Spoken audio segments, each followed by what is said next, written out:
পঞ্চসপ্তমীর ভোজ উৎসবে যোগ দিতে বিশ্বের সব ইহুদিরা জেরুসালেমে জমা হয়েছিল। যিশুর অনুগামীরাও সেখানে ছিল। তারা সবাই একত্রিত হয়ে যিশুর উপহারের জন্য অপেক্ষা করতে লাগল। উৎসবের সময় ঈশ্বরের উপহার এলো। সেই সময় যে বাড়িটিতে তারা একত্রিত হয়েছিল সেটি এক ভীষণ বাতাসের শব্দে ভরে গেল। এরপর যিশুর অনুগামীদের প্রত্যেকের মাথার উপর যেন এক জ্বলন্ত আগুনের শিখা দেখা গেল। এরপর ঘরে উপস্থিত সকলে ঈশ্বরের পবিত্র আত্মা দ্বারা পূর্ণ হলেন।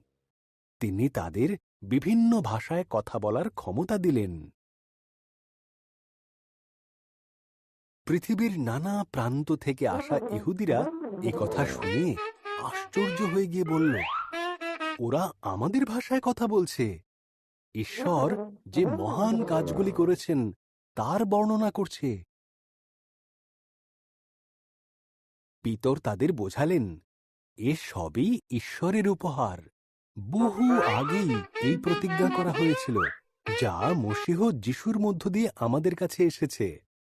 তোমরা তাকে হত্যা করেছিলে, কিন্তু ঈশ্বর আবার তাকে জীবন দান করেন। খুবই দুঃখের সঙ্গে ইহুদিরা জিজ্ঞাসা করল, আমরা কি করব? পাপের পথ থেকে সরে এসো। পিতর বললেন, যীশুখ্রিস্টকে বিশ্বাস করো। তিনি তোমাদের সব পাপ ক্ষমা করে তাঁর পবিত্র আত্মা দেবেন।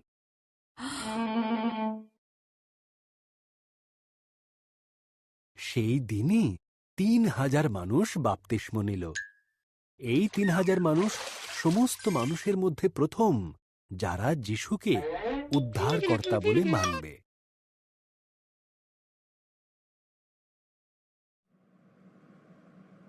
ভিডিওটি সম্পূর্ণ দেখার জন্য আপনাকে অসংখ্য ধন্যবাদ। আরও নতুন নতুন ভিডিও পেতে চ্যানেলটিকে সাবস্ক্রাইব করে রাখুন।